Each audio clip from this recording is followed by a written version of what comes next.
नमस्ते बच्चों। आज अपन स्टार्ट करेंगे वर्क एनर्जी एंड पावर। ठीक है, तो work energy power plus collision ये सब मिक्स है एक ही चैप्टर में एनसीईआरटी के। तो इंट्रोडक्शन वाले पार्ट में अगर सबसे इम्पोर्टेंट बात करें तो इंट्रोडक्शन में कुछ खास बातें तो ऐसी नहीं है जिससे कोई क्वेश्चन फ्रेमिंग हो। अपन स्केलर प्रोडक्ट पे आएंगे। ठीक है, तो देखो जैसे क्या होता है कि अपन ने वेक्टर के बारे में पढ़ा है चैप्टर 4 में। अपन को पता है कि डिस्प्लेसमेंट, वेलोसिटी, एक्सेलरेशन, फोर्स ये सब वेक्टर होते हैं। और अपन जानते हैं कि वेक्टर ऐड या सब्ट्रैक्ट हो सकते हैं। और अपन जानते हैं वेक्टर मल्टीप्लाई भी होता है। और अपन को पता है दो टाइप्स के होते हैं, एक स्केलर प्रोडक्ट, एक वेक्टर प्रोडक्ट होता है बच्चों। अब जैसे स्केलर प्रोडक्ट की बात करें, जैसे मान चलो ए डॉट बी है, तो ये ए बी कॉस थीटा बनता है। ठीक है, यहाँ पे थीटा क्या बच्चों, एंगल बिटवीन टू वेक्टर है। और ए बी और कॉस थीटा क्या स्केलर है, तो जो डॉट प्रोडक्ट होता है ए और बी का वो स्केलर क्वांटिटी होगा। और जहाँ पे ईच वेक्टर होगा ए बी में, उसमें डायरेक्शन है, लेकिन जो उसको स्केलर प्रोडक्ट होते हैं उसके कोई डायरेक्शंस नहीं होती है बच्चों। जैसे ए बी कॉस थीटा हुआ, या इसको बी ए कॉस थीटा लिख सकते हैं। मतलब B cos theta projection B है इंटू ए कॉस थीटा क्या है, प्रोजेक्शन ए का on to B. A dot B क्या, प्रोडक्ट ऑफ मैग्नीट्यूड है, ये कंपोनेंट ऑफ बी है अलॉन्ग ए है। और ये प्रोडक्ट होता है मैग्नीट्यूड बी का और कंपोनेंट होता है ए अलॉन्ग बी। तो ए डॉट बी को बी डॉट ए लिख सकते हो। स्केलर प्रोडक्ट डिस्ट्रीब्यूटिव लॉ को फॉलो करता है। ठीक है, अब बच्चों यहाँ पे अपन को पता है कि ए बी कॉस थीटा हो गया, मतलब आई कैप इंटू आई कैप, या जे डॉट जे, या के डॉट के, इन सब का जो डॉट प्रोडक्ट होगा वो 1 होगा। लेकिन आई डॉट जे मतलब इन दोनों के बीच में एंगल 90 डिग्री है बच्चों। और बच्चों अपन को पता है कि कॉस 90 0 होता है, तो यहाँ पे ये बीच का जो डॉट प्रोडक्ट होगा वो 0 होगा। ठीक है, अब जो यहाँ पे इंपॉर्टेंट बात यह है कि जो ए डॉट ए होता है कॉस 0 वो ए स्क्वायर हो जाएगा। और ए डॉट बी यदि परपेंडिकुलर ए और बी, तो ए डॉट बी 0 होगा। मतलब बच्चों यहाँ पे जो इंपॉर्टेंट रिजल्ट आता है, जो कि डायरेक्ट क्वेश्चन में अपन यूज करते हैं, कि दो का डॉट प्रोडक्ट यदि एक दूसरे के परपेंडिकुलर है तो उनका जो डॉट प्रोडक्ट होगा दो वेक्टर का वो 0 होगा। ठीक है बच्चों, अब बात करेंगे motions of work and kinetic, मतलब वर्क एनर्जी थ्योरम के बारे में बात करेंगे बच्चों। तो देखो यहाँ पे अपन को पता है कि रेक्टेलिनियर मोशन में कांस्टेंट एक्सेलरेशन होता है, V square minus U square equal to 2s हो गया। यू और वी क्या है, इनिशियल एंड फाइनल वेलोसिटी हो गया। एस मान लो डिस्टेंस टेबल है, और अपन ने इसको m/2 से मल्टीप्लाई कर दिया दोनों साइड। तो यहाँ पे एक रिलेशन आया और अपन ने फॉलो किया न्यूटन सेकंड लॉ को। तो अपन ने V square equal to U square equal to 2ad लिखा। फिर इसको मल्टीप्लाई किया m/2 से, तो half M V square minus M U square M E D F into D हो गया। अब बच्चों यहाँ पे जो एबो इक्वेशन है, ये अपन को मोटिवेशन है, जो कि डिफिनेशन ऑफ वर्क और काइनेटिक एनर्जी के बारे में बता रहा है। जो लेफ्ट साइड है मोशन का, वो डिफरेंस है half of the mass times square. ठीक है, और अपन यहाँ पे कहेंगे काइनेटिक एनर्जी, जिसको के से डिनोट करेंगे। जो राइट साइड है प्रोडक्ट का, वो displacement and component of force है लॉन्ग डिस्प्लेसमेंट।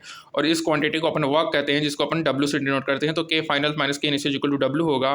के इनिशियल के फाइनल क्या होगा, ये इनिशियल और फाइनल काइनेटिक एनर्जी ऑब्जेक्ट का। वर्क क्या होगा, फोर्स और डिस्प्लेसमेंट होगा। वर्क डन बाय फोर्स होगा, वो सर्टेन डिस्प्लेसमेंट होगा।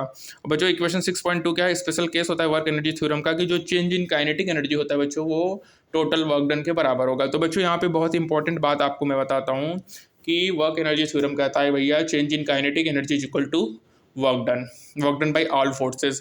बच्चों सबसे इंपॉर्टेंट बात ये आपको दिमाग में रखना है कि जो आपका वर्क एनर्जी थ्योरम होता है ना, वो चाहे आपका कंजर्वेटिव फोर्स है चाहे नॉन कंजर्वेटिव फोर्स हो बच्चों, हर सिचुएशन में वर्क एनर्जी थ्योरम आप अप्लाई कर सकते हो। तो बच्चों ये बहुत इंपॉर्टेंट बात है जो आपको दिमाग में रखनी पड़ेगी, कि भैया जो वर्क एनर्जी थ्योरम होता है वो हर सिचुएशन में अपन लगा सकते हैं, चाहे वो कंजर्वेटिव फोर्स के लिए बात करें चाहे नॉन कंजर्वेटिव फोर्स होता है बच्चों। कंजर्वेटिव फोर्स का मतलब आप समझ सकते हो, जो इनिशियल और फाइनल पाथ पे केवल डिपेंड करे। नॉन कंजर्वेटिव फोर्स बच्चों initial, final as well as path तीनों पे डिपेंडेंसी रखता है। और अपन कंजर्वेटिव फोर्स जैसे हमारा ग्रेविटेशनल फोर्स है बच्चों, स्प्रिंग फोर्स हमारा नॉन कंजर्वेटिव फोर्स है, फ्रिक्शन फोर्स हमारा बच्चों नॉन कंजर्वेटिव है। ठीक है, मतलब बच्चों अपन सीधे सीधे बात करें तो जैसे अपन कह सकते हैं कि यदि मैकेनिकल एनर्जी कांस्टेंट है, that is sum of kinetic plus potential, तो वो हमारा कंजर्वेटिव हो गया बच्चों। यदि मैकेनिकल एनर्जी कांस्टेंट नहीं है, मतलब sum of kinetic plus potential constant नहीं है, तो हमारा नॉन कंजर्वेटिव फोर्स होगा। ठीक है, अब बच्चों बात करेंगे वर्क के बारे में। तो वर्क क्या होता है बच्चों, वर्क होता है फोर्स इंटू डिस्प्लेसमेंट होता है, F S cos theta into D होगा। इसको डिफाइन कर सकते हैं product of component of the force, direction of displacement, F D cos theta या एफ डॉट डी। बच्चों यहाँ पे 3 कंडीशन होगी जब वर्क डन 0 होता है। बहुत इंपॉर्टेंट बात करूंगा एनसीईआरटी का। मान के चलो जैसे डिस्प्लेसमेंट 0 है, जैसे सपोज करो बच्चों, अब जैसे मान चलो एक वेट लिफ्टर है, उसने 1.5 कुछ किलो मास का कोई चीज़ उठाया हुआ है 30 सेकेंड में, लेकिन बच्चों इसका जो वर्क डन होगा वो 0 होगा। ऐसे तो लग रहा है कि वर्क डन कर रहा है, मतलब मेहनत कर रहा है। अब तुमने 50 किलो का कोई भार उठा लिया तो तुमको लगेगा तुमने मेहनत किया है, लेकिन फिजिक्स के कॉन्सेप्ट के अनुसार तुम्हारा जो वर्क डन है बच्चों वो ज़ीरो है, क्योंकि यहाँ पे तुम्हारा डिस्प्लेसमेंट नहीं हो रहा है। दूसरा क्या है बच्चों, यदि फोर्स जीरो हो तो भी वर्क डन जीरो होगा। सपोज कैसे, जैसे मान के चलो बच्चों एक ब्लॉक है वो मूव कर रहा है स्मूथ हॉरिजॉन्टल मतलब टेबल पे, ठीक है, और अपन उसमें कोई भी फोर्स नहीं लगा रहे तो वहाँ पे कोई फ्रिक्शन भी नहीं होगा, तो वहाँ पे वर्कडन कैसा होगा बच्चों, जीरो होगा ना। F dot D, force zero हो तो वर्कडन भी जीरो होगा। यदि मान चलो बच्चों फोर्स और डिस्प्लेसमेंट म्यूचुअली परपेंडिकुलर हों तो उस कंडीशन में भी जीरो होगा, क्योंकि cos π/2 जीरो होता है। जैसे मान कर जो मून है, मून ऑर्बिट है वो अराउंड द अर्थ वो परफेक्टली सर्कुलर है, लेकिन जो अर्थ ग्रेविटेशनल फोर्स उसका कोई भी वर्क नहीं है, और जो मून इंस्टेंटेनियस डिस्प्लेसमेंट है वो टेंजेंशियल है अर्थ फोर्स के, जो कि रेडियली इनवर्स है, जो कि थीटा π/2 है। बच्चों वर्क पॉजिटिव और नेगेटिव भी हो सकता है। पहले ये समझो बच्चों की वर्क डन जीरो कब होगा, यदि फोर्स जीरो हो तब हो सकता है, यदि राजा बेटा डिस्प्लेसमेंट जीरो है तब हो सकता है, यदि वर्क फोर्स और डिस्प्लेसमेंट दोनों परपेंडिकुलर हैं बच्चों तब हमारा वर्क डन जीरो हो सकता है। ठीक है, अब बात करेंगे वर्क डन पॉजिटिव भी हो सकता है और नेगेटिव भी। यदि थीटा 0 और 90 के बीच में है तो वर्क डन पॉजिटिव होगा, यदि थीटा 90 और 180 के बीच में है तो वर्क डन नेगेटिव होगा, क्योंकि कॉस थीटा हमारा क्या है, नेगेटिव, और कॉस थीटा नेगेटिव मतलब वर्क डन नेगेटिव। जैसे बात करो फ्रिक्शन फोर्स है जो कि अपोजिट होता है डिस्प्लेसमेंट का, तो थीटा वर्क डन 180 होगा तो वर्क डन नेगेटिव होगा।